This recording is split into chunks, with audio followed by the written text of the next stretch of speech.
Hello, everyone, and welcome to the 12 Bar Blues class, or as Claire was musing, my wonderful sister who's helping me out today. Hi, Claire. I was talking to her a little bit about why I chose this class, and she summarized it as, so you're bringing about world peace. And I was like, exactly. So today I'm going to teach you how to play the 12 bar blues progression, which hopefully will make, social gatherings more fun in the future if you bump into other musicians. And you may actually bring about world peace as a result also. So it's a twofer. Let me start with just a little blues here. But one caveat, I am not a blues expert, okay? Some of you probably listen to blues more than I do. I grew up on Led Zeppelin. That was my introduction to the blues, and so I got it kind of secondhand and in its somewhat evolved form. I have gone back and learned, why Led Zeppelin sounded like they did, and all the other rock musicians I like, and so have really enjoyed finding the roots of the rock music I grew up with and loved. But I'm by no means an expert, either in performing it or in, knowing a ton of blues music just from listening to it. That said, you can't play a lot of guitar, at least the kind of music I like, and not get into the blues, because it really is the foundation of so much music we love. So here's a little bit of 12 bar blues. I'm going to play it in the dead thumb style, which is, I like this when I'm improvising. So here we go.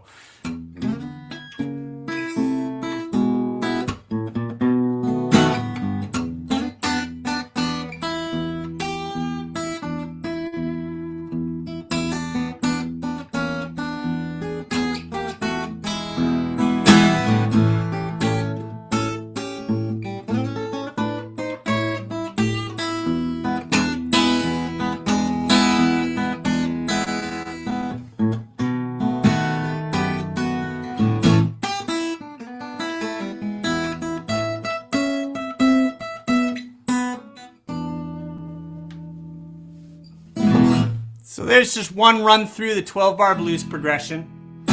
And if you've never played blues before, don't worry. What I'm going to teach you today is not as complex as what I was just doing there. I'm just going to give you a foundation. But those of you who have been playing guitar for a while and maybe have been dabbling in the blues, I'm hoping I can throw in some nuances that you can add to your playing. And if nothing else, reinforce the 12 bar blues progression so that you have it more in your bones. And it's really something that ultimately you want to be able to memorize so that you can do it on the fly. That said, let me kind of paint a scenario or a couple scenarios here to help impress upon you why I think the 12 bar blues will be good for you to learn. As you may have seen in the email announcement I sent, I think of the 12 bar blues as kind of like the secret language of experienced guitarists. It's not really that secret, but a lot of beginners anyway aren't aware that there is this common thread among many, many guitarists from all over the world that binds them, and that, let's say you found yourself in a foreign country and the food is foreign, you order stuff off the menu and you have no idea what you're getting. As you're eating it, you have no idea what you're eating. You don't speak the language, the bird song all sounds different, but for some reason, you have your guitar with you, and you're taking public transportation, and you walk up to a bus stop, and there is a 17-year-old kid with a guitar at their feet with an Aerosmith sticker on the side.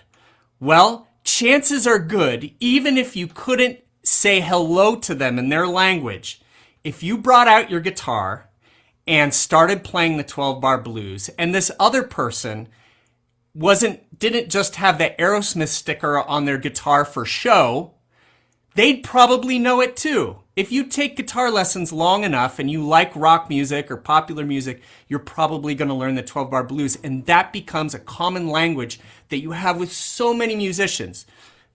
A more probably likely scenario is that, your nephew is dating an aspiring country music artist and they come over for Thanksgiving, and you've got a couple guitars lying around. You may not have a lot of music in common with them, at least music that you know how to play if you're kind of just starting down the path of learning guitar. But if you know the 12 bar blues, this other person's a fairly experienced guitarist, you have a song in common that you can jam on together. Another benefit of the 12 bar blues is you can play it in a simple way. It's not the most simple chord progression to learn, which is why we're taking an hour here to work on it today. But once you learn that progression, you can play it in a simple way. It doesn't take a lot of amazing technique, but a more experienced guitarist can have a ton of fun improvising over it. No matter how good you are at guitar, you shouldn't get bored playing the 12 bar blues, because the sky is the limit for how cool you can make your improvisation over that progression. So you can be the dutiful rhythm guitarist playing for Joe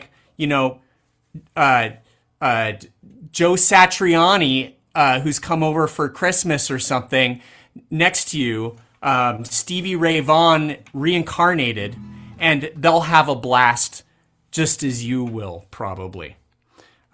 So it's really the great unifier among guitarists. So I'm going to teach you the 12 bar blues progression. I'm going to teach you how to play it in every key, or at least to know what chords to play in every key. I'm also going to show you a critical variation on the 12 bar blues.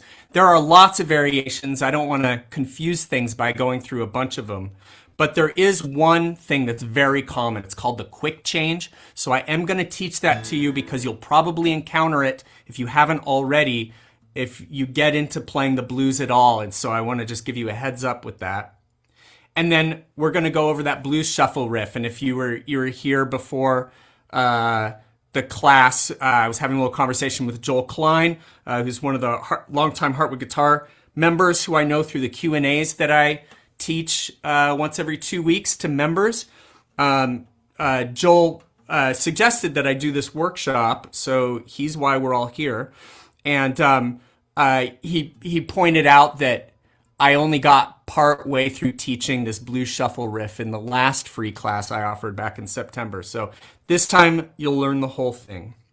Before we begin, if you have any questions or comments, please use the chat. Since we have a fairly large crowd today, that will work better than just jumping on the mic.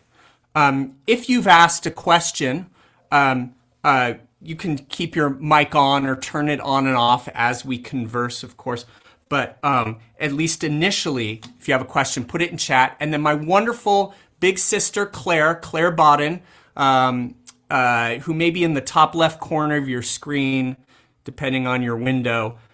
She's my co-host today on Zoom and is my wonderful helper in running Heartwood Guitar Instruction. It's basically just me and her, and she helps a lot with the administrative stuff and editing these videos.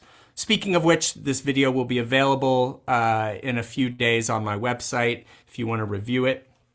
So yeah, Claire will be fielding questions in chat. And if you just want to leave a comment and don't feel compelled to share it with everybody, that's fine too. I read the whole chat thing after the class, and I love reading comments and the whole side conversation. It's this whole other thing that happens during the class while I teach it. So go ahead and chat away, and if I don't see it during this hour, I'll see it after we get off.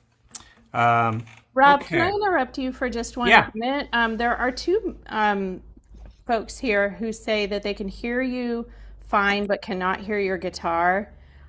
Oh. I can hear your guitar. Rats!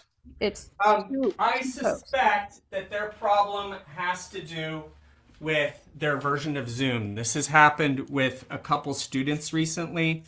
And if Zoom is not updated, then the original sound feature, which basically overrides Zoom's default audio filtering software, they like try to get rid of sounds of vacuums in the back of people's meetings, that override doesn't work on your computer. So if you're having trouble hearing my guitar, that may be the reason. You might just need to stick it out and then watch the video later.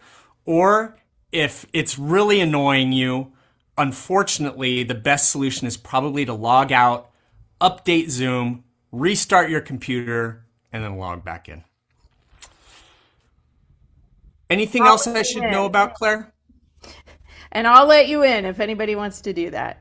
Yes, we will welcome you back with open arms. Yeah, sorry about that. Okay. So, anything, Claire, did you say there's anything else? No, sir. Okay. I am about to screen share the main document we're going to use today. I call it the 12 Bar Blues cheat sheet. Claire, could you please put it in chat? And then I encourage everyone to get in chat by going to the bottom of their window and clicking on the chat icon. And in a moment, you will see a file available there. And please download that file for later reference. I will also post it in a few days with the video once Claire's got that edited. And I've got it posted. So it'll be available later too. But try to get it now. And but I'll be screen sharing. So, you do whatever makes the most sense for you, but you should be able to see it on the screen just fine in a moment. It's called the 12 Bar Blues cheat sheet. Also grab your guitar and get it tuned up if it's not already. Okay. Oh, it's wonderful to see you all here. I didn't get a single response when I sent out that email about this class. I was like, is everyone on Thanksgiving vacation? I didn't know if anyone was going to come, so it's really great to see you all here.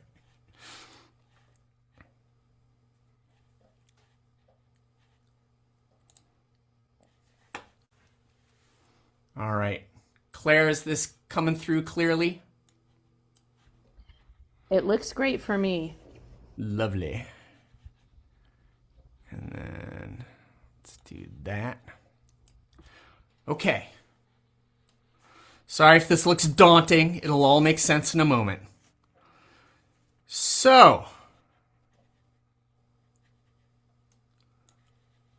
I'm going to try to focus here. Does this still look okay, Claire, if I do this? Yes. Good. Okay. So, this is the main thing you're going to want to learn this hour. This is the 12 bar blues pattern. And this is how these charts work. Why don't we just look at this one on the right? This will make more sense right now. So this would be a 12 bar blues progression in the key of A, okay? First of all, 12 bar blues, bar refers to, is synonymous with a measure. So it's 12 measure blues. Bar is just kind of a slang term for a measure. So 12 bar blues is a blues song that has a 12 measure progression to it, which is pretty long. Like off the top of my head, the other songs that I know that have progressions that long is like Little Wing by Jimi Hendrix has a very long progression. But most of the songs we love have like 4 chord progressions to them. Most Dylan songs, the folk songs, simple country songs and things like that have just a handful of chords. So thankfully, even though this is a 12 bar progression, it only has 3 chords in it. You can add more, of course, but at its basic level, it just has 3. So in the key of A, the way this progression goes is the first 4 measures are all the A chord. Then the 5th and 6th measures are a D chord. And then you go back to an A for 7th and 8th measures. And then the 9th through 12th measures is like lightning round. This is where the rubber meets the road when you're learning the 12 bar blues progression, because you have to make a chord change every measure. You have an E chord for the first time in this progression on the 9th measure, D for the 10th, A for the 11th, and E for the 12th. And the 11th and 12th measures are a spot where typically a blues musician will play some sweet lick that they've memorized and practiced a bazillion times. And you call that lick, and really you call just this part of the song, the turnaround. And it's this like critical moment at the end of the blues progression where there's all this tension buildup that's released when you go into the next progression. And it has to do with the chords you're using there. And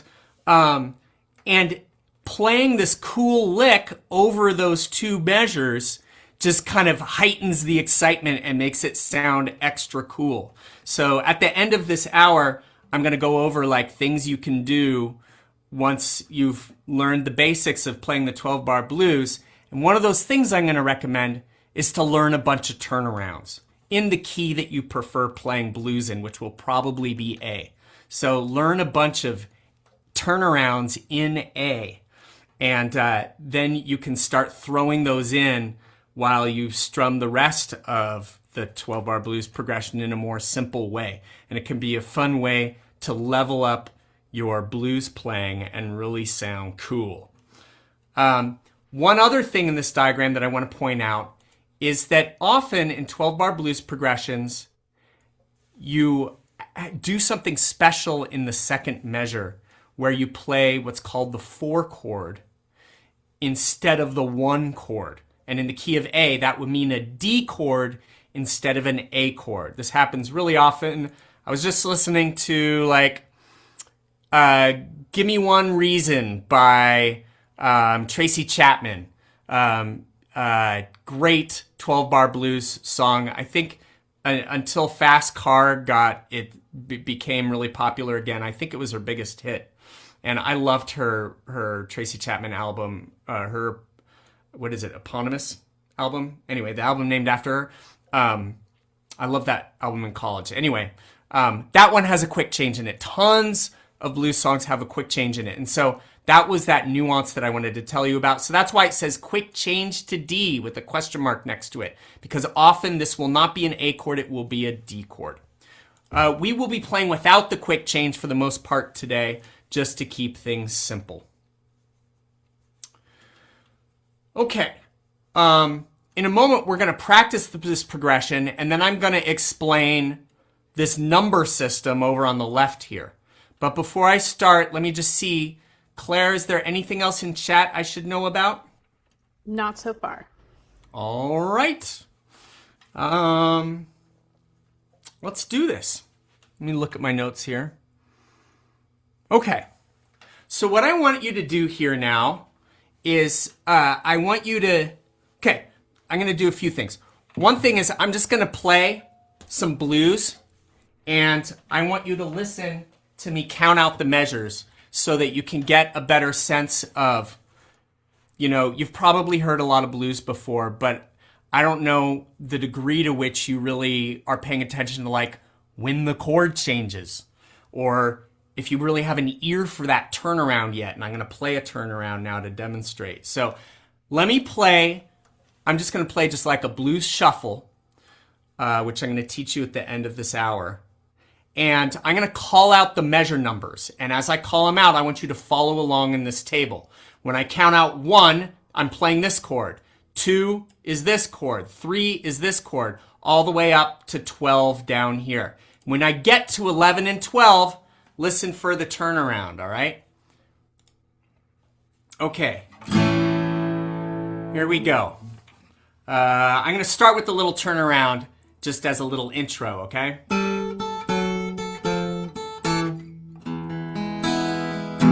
1, 2, 3, 4, 5, 6,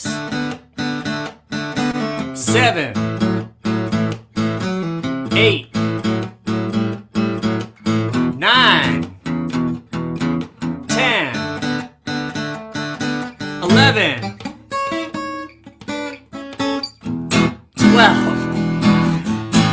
And I just discovered I cannot count measures and play a turnaround at the same time.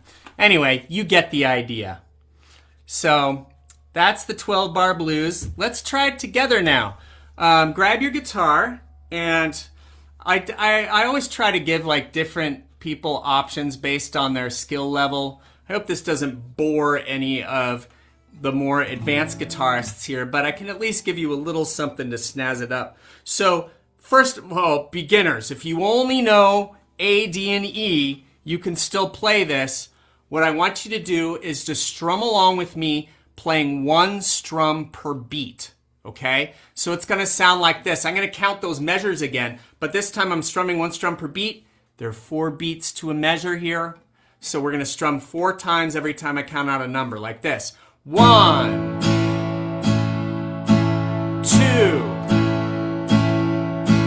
3, 2, 3, 4, 4, 2. And now we go up to D, right? 1, 2, and so forth. So that's going to be the basic way to play this. If you are more advanced and you know an A7, D7, and E7 chord, that can make it sound a little more bluesy. Without those 7th chords in it, it sounds a little bit more like a folk song or a country song. Blues tends to lean in a lot to what are called dominant chords, which are these 7th chords. And so that would sound like this, which might sound weird to your ears at first because it sounds kind of weird to be playing a song in the key of A and to have the A be an A7. We're used to hearing that as the 5 chord in a normal, like, non-blues song. But anyway, do it for a little while and you'll get used to it, and it just gives it a little kind of an edgy, bluesy sound. You can also throw a swing strum in it, or even do the blues shuffle if you know that already. Okay, so get ready with that A chord. And let's go through the progression once. I'll count out the measures, and I'll be counting along the beats a little bit too. Here we go. 1, 2, ready, go. 1, 3, 4. 2, 2, 3, 4. 3, 2, 3, 4. 4, 2. Up to D. 1, 2, 3, 4. 2, 2, 3, 4. 3, 2, 3, 4, 2. I lost count. 9, 2, 3. Up to D. 10, 2, 3, 4, 11, 2, 3, 4, 12, 2, 3, 4. Good. My mind went to look at the camera, Rob, and then I forgot where I was counting. Let's do that one more time.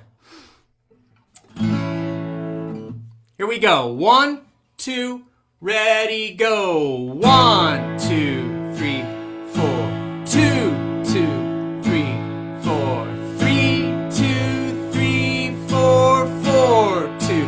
Up to D. 5, 2, 3, 4. 6, 2, 3. Down to A.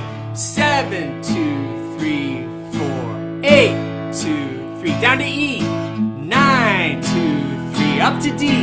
10, 2, 3. Down to A. 11, 2, 3. Down to E. 12, 2, 3, 4. Good. Okay. I know I did better. How'd you guys do? Let's see here. Dan Scannell, how are you? I'm good, thanks. How you been? Good. How did that go? That was okay. Cool. Have you done this before? No, sir. First time. Oh, good. Okay. But you're following it all right. Oh, yeah. Simple enough. Good. Dan's another Heartwood Guitar member, and just wanted to check in. How about you, Mike? How did that go for you? Good? Okay, great. Mike gives me a thumbs up. Claire, anything in the chat? No, you're good. Okay, I'm going to assume that you all are stellar now. If I'm losing anyone, let me know. You can throw it in chat and ask a question or just say slow down. Okay. So let's try something different now. I'm going to do the same thing on guitar, okay? Just this really simple one strum per chord. But I'm going to sing now. I'm going to caterwaul Stormy Monday, and I want you to try to continue to count measures, okay? Here we go. I'm going to count you in, but this song has a pickup, which means a little bit of singing before we get to the 1. So I'm going to count 1, 2, 3. They call it. And so you're going to need to imagine that 4, all right? Here we go. 1, 2, 3. They call it Stormy Monday, but Tuesday's just as bad. They call it Stormy Monday, but Tuesday's just as bad. Wednesday's worse, and Thursday's also sad. Let's do it one more time. Eagle flies on Friday, and Saturday I go out to play. The eagle flies on Friday, and Saturday I go out to play. Sunday I get down on my knees and I pray to the good Lord. Now I'm going to mix things up on the guitar. You keep going. I said, Lord have mercy. Lord have mercy on me. I said, Lord have mercy. Lord have mercy on me. My baby done left me here in misery.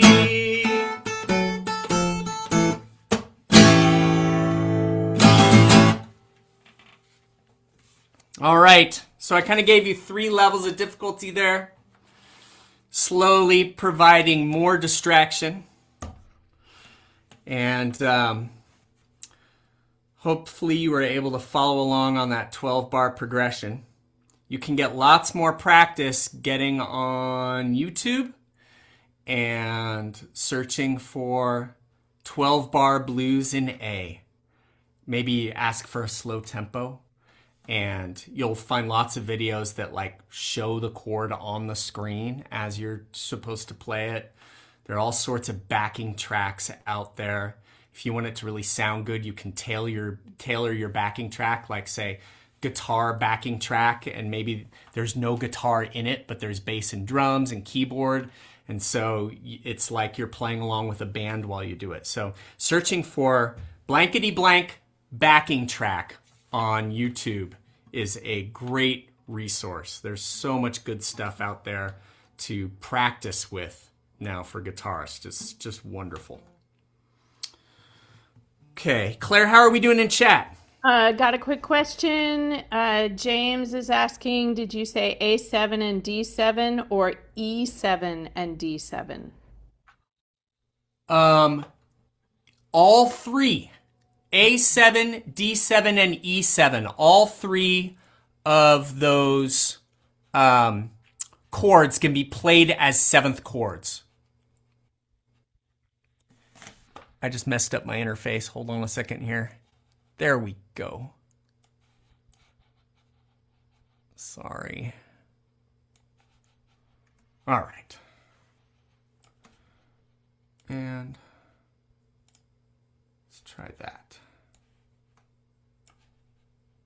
Okay. Anything else, Claire? No. All right. So, let's look at the swing rhythm now. So, pretty much all blues is swung. It's a special rhythm. The term swing can mean a lot of different things in music.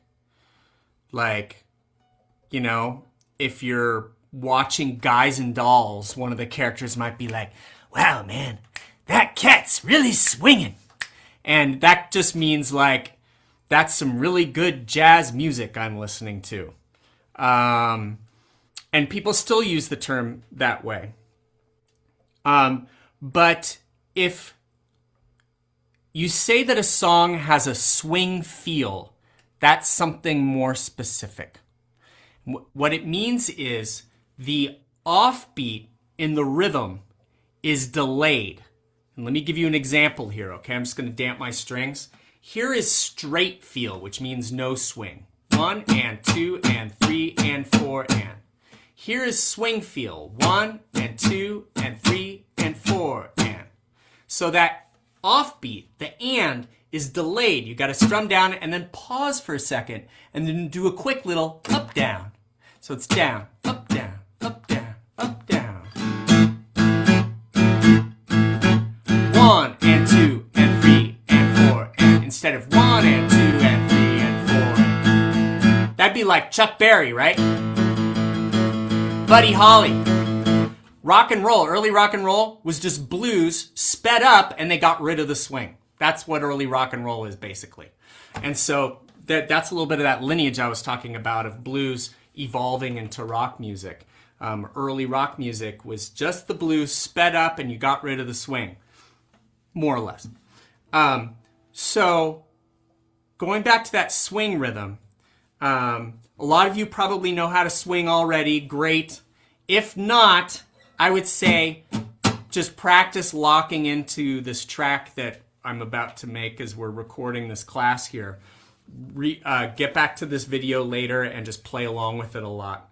But if you want to analyze what's going on with swing rhythm, basically, normally we're used to chopping up our beats into two equal parts in like non-swung music. That's the normal way to like subdivide our beats. And so if each beat lasts for a quarter note, which happens in 4/4 music, then what we do is we chop up each of those quarter notes into 2 eighth notes. That's how we would chop it up if we wanted to play more notes in the measure, right? We could also chop up those eighth notes into 16th notes and 32nd notes, and you can chop them up as much as you want, okay? But that's the pattern. With swung music, what you do is you take that quarter note and you chop it up into 3 pieces. And instead of counting 1 and 2 and 3 and 4 and, you would count like 1 and 2 and 3 and 4 and bum, bum, bum. 3 little pieces instead of 2 pieces. And then to swing, you get rid of the middle piece. So instead of bum, bum, bum, it's bum, bum. And then linked together, it's bum, bum, bum, bum, bum, bum, bum, bum. We've gotten rid of the middle triplet that we've created for each beat. Those 3 equal pieces is called a triplet. And then you get rid of the middle note in the triplet, and you just have the first note in the triplet and the last note in the triplet. And it goes bum, bum, bum, bum, bum. So that's like the hyper-analytical way of explaining how swing works. It is a little bit more amorphous than that. Different musicians swing in different ways. Some musicians have a really tight swing where they really delay the note. I noticed this. I was covering a Tom Petty tune, and he plays piano in this song. It's off the Wildflowers album. Can't remember it. Last song in the Wildflowers album. Anyway, he's swinging so hard in that song. Wildflowers, too, is a very fast swing. I love that song. Anyway, he swings very hard. Other swings can be very gentle. So it's not mathematically precise. It has to do with feel a lot. But you can think of it in that triplet way. Okay, let's try doing it. Let's do all down strums, because that's how you're going to play the boogie woogie pattern. This one. And so I want you to get used to doing all down strums. So you can grab an A chord, and I want you to go like this. Down, down, down, down, down, down, down, down, down, down, down, down. Play with me. Down, down, down, down, down, down, down, down, down, down, down, down, down, down, down. On the beats, you can accent a little bit more if you're a more experienced guitarist. So the off beats are a little quieter. See how I'm going like hard, soft, hard, soft, hard, soft, hard. If you're a beginner, don't worry about it. Accenting like that is probably going to be task overload. 1 and 2 and 3 and 4 and 1 and 2 and 3 and 4 and... All right, I want to play through the 12-bar blues in A one more time before I explain how to play it in different keys. Claire, is there anything in chat I should know about? You're good. All right, let's do the 12-bar blues progression again, but now let's do the swing rhythm. And so grab an A chord or an A7 chord, and here we go. 1 and 2 and 3 and 4 and 1 and 2 and 3 and 4 and 2 and 2 and 3 and 4 and 3 and 2 and 3 and 4 and 4 and 2 and up to D. 5 and 2 and 3 and 4 and 6 and 2 and down to A. 7 and 2 and 3 and 4 and 8 and 2 and 3 and 4 and down to E. 9, 2, 3 up to D. 10 and 2 and 3 down to A. 11 and 2 and 3 and 4 and 12 and 2 and 3 and 4 and... All right, now it's starting to sound like music. Got a little swing groove going. That adds a lot. And really, you know, if that nephew's girlfriend wants to jam on the 12-bar blues and that's all you've got, that is plenty. An experienced guitarist would have a blast playing over that rhythm, as long as you could keep a nice steady tempo, which, you know, maybe a little bit of work for some of you. But once you get that, you are golden. And next time you're in Azerbaijan and you bump into that kid at the bus stop, you guys can jam. How beautiful is that? Okay, so now I want to explain how to play in other keys, okay? So you have probably bumped into this number system where musicians refer to chords by numbers. Like, just play the 4 chord here. Someone might tell you at a jam session and you give them a blank look like, I don't know about you, but my chords are named with letters of the alphabet. But what they're doing here is using what's called the Nashville system of chord naming. And basically these numbers refer to chords in a given chord family. And they are independent of whatever key you're in. So it's a wonderful, once you learn the system, it's a wonderful way of talking about music, because you're not, you know, saying, well, then you go to the C sharp chord here. You could just say you go to the 4 chord here. And for once you learn the system, a 4 chord is much easier to wrap your head around than C sharp, and like having to do all these calculations in your head. Okay, I'm in the key of A flat, you know, and so forth. So here's how the number system works. The numbers go 1 through 7, and they refer to the 7 chords in a given key that all belong in that key. There are 7 chords in each key that all belong together because they're all made up of the scale that's named after that key. So in the key of C, you're going to have 7 notes that make up the C major scale: C, D, E, F, G, A, and B. And all the chords in the chord family are made up of those notes.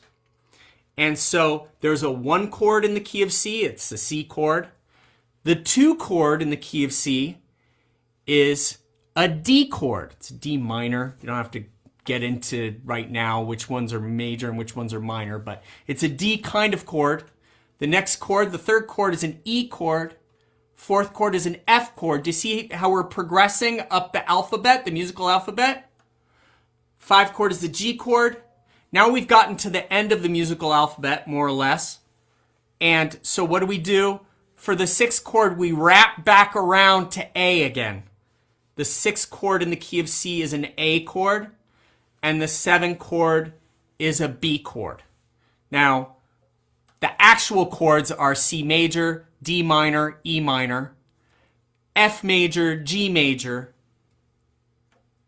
A minor, and B diminished. The 1, 4, and 5 chords are major, 2, 3, 6 chords are minor, 7th chord is diminished. But you don't need to learn all that. What I want you to know is that you climb up the alphabet as you're constructing your 1 chord, your 4 chord, and your 5 chord, because those are the 3 chords in a basic 12-bar blues progression. The 1 chord, the 4 chord, and the 5 chord. See this diagram where it says in any key? We only have the 1 chord, the 4 chord, and the 5 chord in here. And so you just need to know what the 1 chord, 4 chord, and 5 chord are in a given key. And let me tell you how to know that, okay? I'm going to show you a table in a second that's going to show you it, but you're not going to have this cheat sheet with you all the time. You probably haven't brought that on your trip to Hawaii.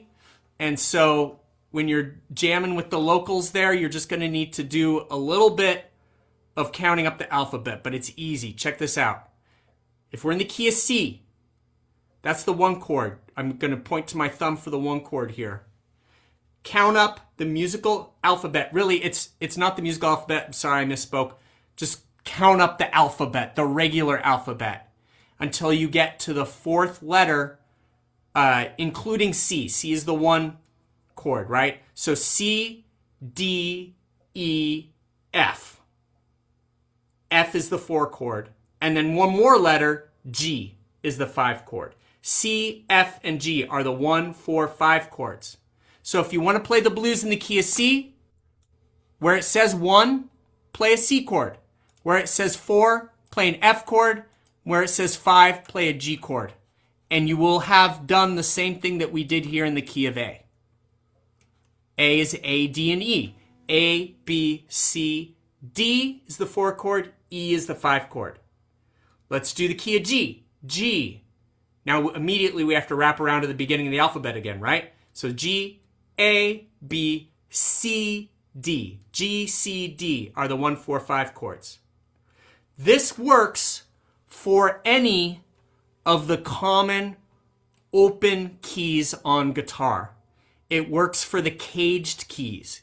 You may have heard of the caged system before. C-A-G-E-D spells out the 5 keys that are most commonly played on guitar, unless you use a capo, because they're just the easiest chords. They're the keys you can play in where you're not playing a ton of bar chords. So they're by far the most common keys that you'll play in as a beginner, intermediate guitarist. And if you're jamming on the blues and you're playing with other guitarists, those are the keys you're going to play in. If you're playing with horn players, that's a different story. But that's unlikely. So anyways, let me show you this table now. Here's the 1, 4, 5 chords in every key. And check this out. We're going to spell out caged here. C, look at that. You probably know those chords, C, F, and G. Those are the 1, 4, 5 chords. A, D, and E. We played that a ton today. G, C, and D. E, A, and B. And D, G, and A. You probably know all these chords.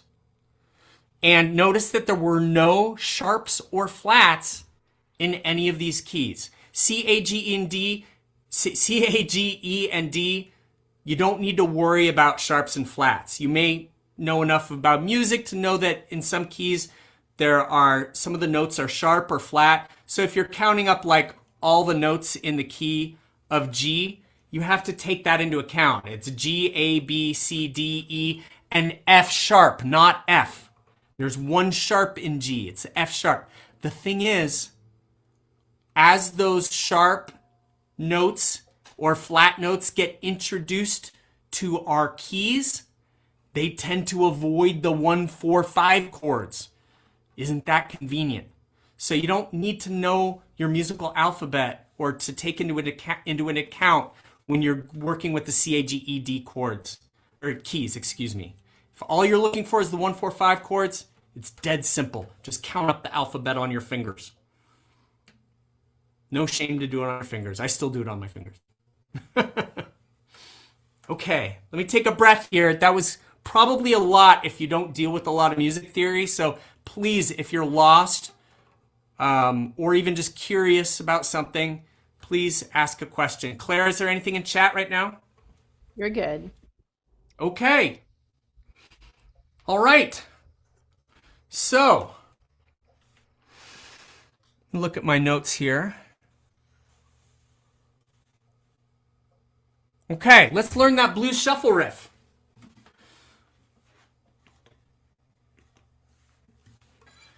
So what I want you to do here, first of all, this is what you're going to learn.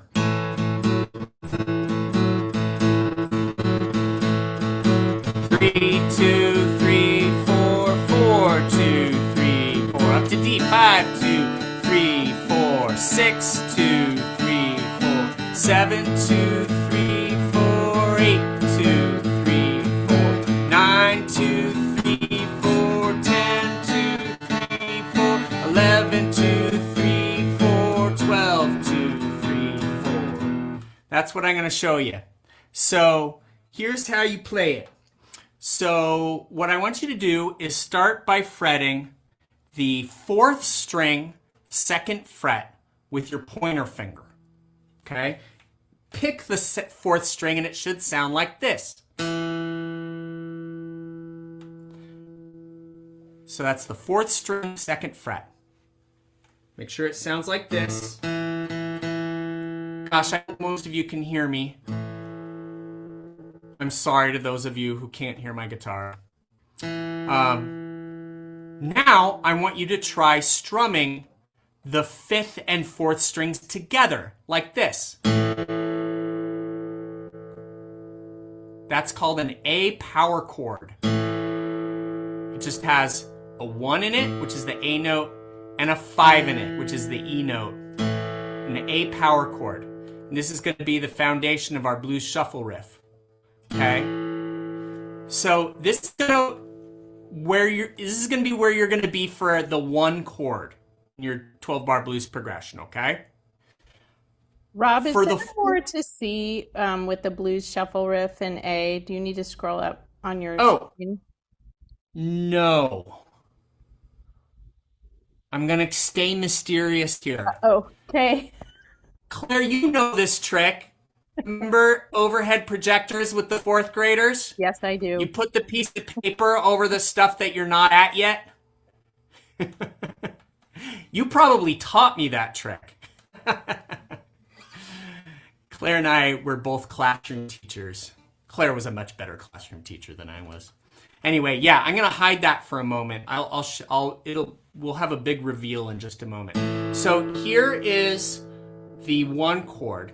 Now for the 4 chord, which will be like a D chord in this key, we're gonna hop our pointer finger up 1 string. That's right, up 1 string. In music, we tend to talk about high and low in terms of pitch, not altitude. So we're going down toward the floor, but we're going up in pitch to the 3rd string, 2nd fret. So go up to the 3rd string, 2nd fret. That note should be this note. Okay, that's an A note. And then now we're going to include the open 4th string along with this. Try strumming that together. Okay, that is a D power chord. We were playing an A power chord before. Here's a full A chord. Here's the A power chord. See how it sounds kind of hollow? It's a special kind of stripped down version of an A chord. Now we're up on the D power chord. Open 4th string, 3rd string, 2nd fret. Okay, now let's go to our E power chord. Now we're going to hop all the way down to the 5th string, 2nd fret. And guess what open string we play with that one? The open 6th string. See this pattern here? What we're doing is fretting a string on the 2nd fret and then playing its neighbor to the south in terms of pitch. It's the lower pitched string next to it. And that's how you play power chords for each of these 3 chords. A, D, and E. Okay? So if you're playing like a Green Day song, that might be like all the 3 chords you play in it. Power chords are very common in like rock and punk and stuff. And so anyway, these will be the foundations of our blues shuffle. For a moment though, let's just practice playing that blues swing rhythm over our A power chord, okay? So pointer finger on the 4th string, 2nd fret, strum the 5th and 4th strings together like that. By the way, if you're having a hard time hitting the right strings, try resting your palm lightly on the bridge pins of your guitar. That can help, I'm not going to say stabilize because you're not supposed to really press on it at all, but it can help orient your hand and make just a tiny little wrist flick to strum those strings. Don't try doing that and strumming with your elbow. It's like way too sloppy. Get your palm down here and use your wrist. And that'll help you hit the right strings. Okay, let's try the swing rhythm on this power chord. 1 and 2 and 3 and 4 and 1 and 2 and 3 and 4 and 1 and 2 and 3 and 4 and 1 and 2 and 3 and 4 and 1 and 2 and 3 and 4 and. All right. Claire, before I do the big reveal, any questions? All good. All right, so here's the blues shuffle in A. This is just 3 bars of it, so I'm not showing like the full 12-bar blues. I'm just showing 1 measure of what to play over an A chord, 1 measure of what to play over a D chord, and over the E chord. And so a lot of this is what we were just playing. This is the power chord right here, 2nd fret, 4th string, and open 5th string. But look here, we go to the 4th fret, 4th string right here and right here on the 2nd beat and the 4th beat. It sounds like this: 1 and 2 and 3 and 4 and what I'm doing here is playing the same thing as before, but then I'm putting my ring finger, or you can use your pinky too. For a lot of people it's hard to reach all the way up with their ring finger, so you can totally use your pinky for this. And you're going up to the 4th fret, 4th string. Check in with your thumb, by the way. For something like this, you don't want to have your thumb wrapped around like that. That's good for a lot of easy chords and bending the guitar and stuff. But if you're doing challenging like finger spreading or bar chords and stuff like that, it's better to have your thumb back behind the neck more. Braced it around the 3rd fret in this case. It's like wherever the middle finger's hanging out. And so that'll help you spread your fingers a little bit more. If you're getting any discomfort, you can tilt your neck up a little bit to play like this. And what you want to do is go 1 and 2 and 3 and 4 and on the 2nd and 4th beats, 3 and 4 and 2, 2, 4, 2, 2, 2, 4, 2, 2, 2, 4, 2, 2, 2, 4, 2. And then over the D chord, you just pop up 1 string with your finger and shift over 1 pair of strings with your right hand. So you're strumming 4th and 3rd strings. 1 and 2 and 3 and 4 and 1 and 2 and 3 and 4 and then for the 5 chord, 1 and 2 and 3 and 4 and 1 and 2 and 3 and 4 and. Okay. So that fills in the little gap. Joel, the gap that Joel mentioned, which I fit into the last, 5 minutes of the workshop here. So I hope it felt worth it, Joel. And then I want to show you some resources here. I'm going to pull up some tabs. And Claire, I'd like you to share these in chat. Why don't you stick the 12-bar blues in A document in there. So this is a Guitar Pro file. So if you have Guitar Pro, you can open this file. If not, you can still look at the PDF. Guitar Pro is this software. that like plays tablature for you. It's super cool. Highly recommend it. Very useful. You get on, you get on ultimateguitar.com, and there's just tons of guitar profiles there. So let me show you this. This is what it looks like in Guitar Pro. This has a little blues turnaround that introduces the 12-bar blues in A, but then the majority of it is exactly what I just showed you.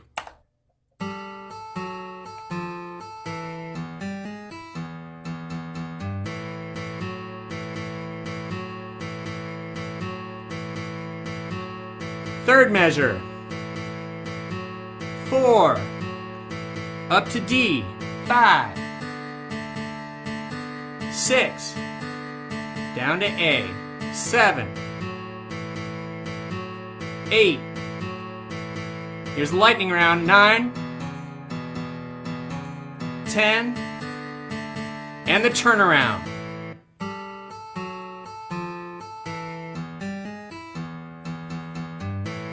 And we're back at the start again.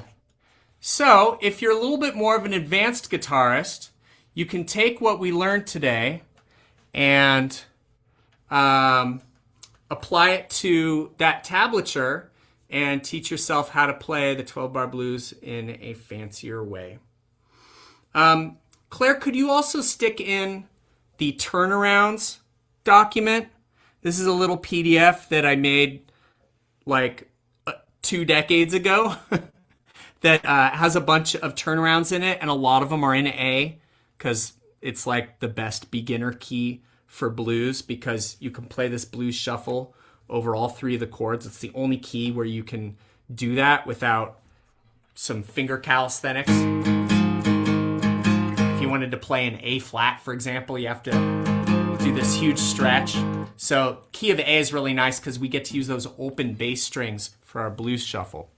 So anyway, there are a bunch of turnarounds. Most of them are in A. Okay. So let me wrap up today. I know we're about out of time, and I appreciate you all sticking around here. This will just be like another 2 minutes where I talk about some other things you can do from here with your newly found blues skills. So like once you've got the basics of the 12-bar blues structure down, I would encourage you to learn a handful of turnarounds in your favorite key, which should be, I would say, either A or E. A, you can play that blues shuffle over the 1, 4, and 5 chords. In E, you can play over the E, and then the 4 chord is A, so that works. And then for the B, you can strum a B7 chord, and that can avoid the difficult stretching that I mentioned earlier. So those are like the 2 most popular keys on guitar for playing the blues in. Definitely G and C and D are popular too, but because of that blues shuffle, E and A are the ones people usually start on. So learn some turnarounds.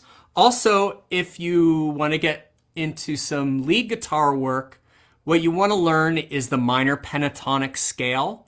This is a 5-note scale that is a good like beginner first scale to learn if you want to start playing guitar solos. This is what it sounds like in the key of A. 1, 2, 3, 4, 5. And then the root note again, the 1 again. And so it's a 5-note scale, and it's where people usually start learning to improvise. The pentatonic scales are a little easier to play than the full 7-note scales. And the blues is a great place to start learning to improvise. So learn the minor pentatonic scale. Sometimes this scale pattern is called the box pattern, either here or up here. And they're kind of easy to memorize. And so you learn that scale, and then you can look up a YouTube backing track and try your hand at just making up a little solo using your minor pentatonic scale, playing along with the backing track. You learn the A minor pentatonic scale. You search on YouTube for A or blues in A backing track and find one you like, and then just hit notes in the scale and see what you come up with. It's a fun, it'll be a fun new adventure if you've never done that before. And then also I would encourage you, those of you who like to sing, learn how to sing some blues songs. If you're a member of Heartwood Guitar, you can get in the members area, and one of the 3 like beginner songs that I teach in Strum and Sing in 60 Days is Dust My Broom by Robert Johnson, which is like one of the most classic blues songs ever. And that's probably the first recording out there of this riff. It's Robert Johnson playing that. We don't know if he invented it or not. Who knows? But that's, I believe, the earliest recording of him playing that. Also, you probably heard me play that earlier. That's also in that recording of him playing Dust My Broom. So you could learn to sing that. Something a little more contemporary, Before You Accuse Me by Bo Diddley or Clapton. That's also 12-bar blues. I mentioned Give Me One Reason if you want to do a female artist, Tracy Chapman. Love that song. Also Love Me Like a Man by Bonnie Raitt. It's another 12-bar blues song. So all good songs to learn to sing if you like to do that. And then if you're not a member of Heartwood Guitar, one of the great benefits, besides all the courses that I offer and the song lessons I offer, is I am available for questions through email. And there is actually a box where you can ask questions for help as you go through the Strum and Sing in 60 Days.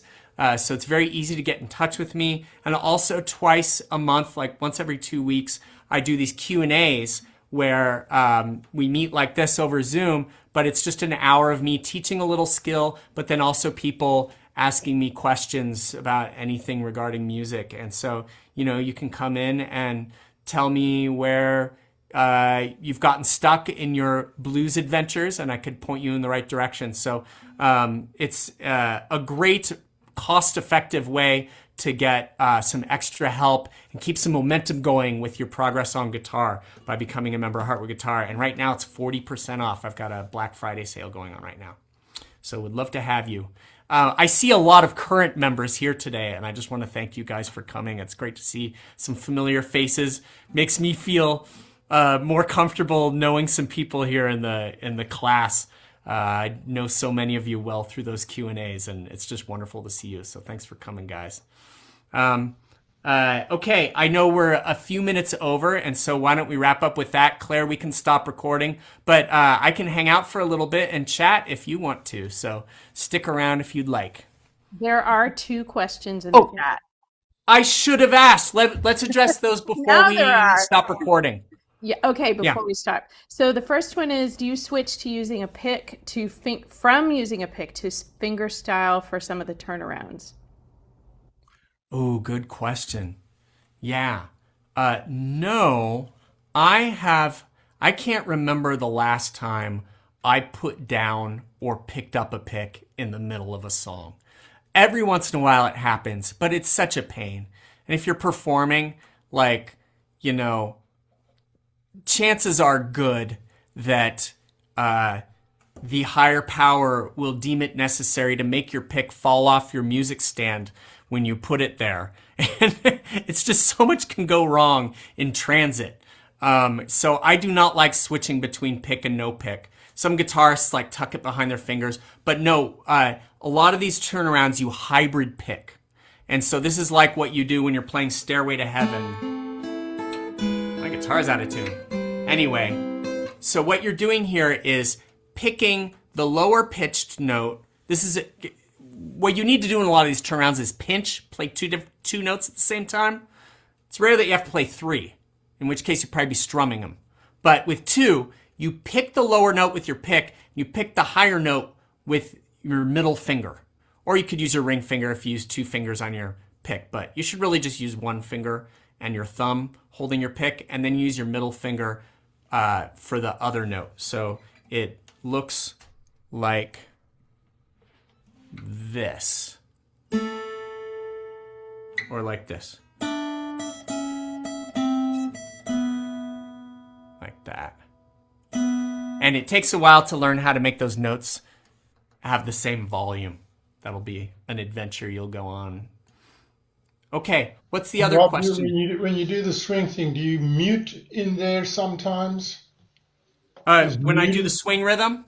Yeah. You mean like what I just played, this thing?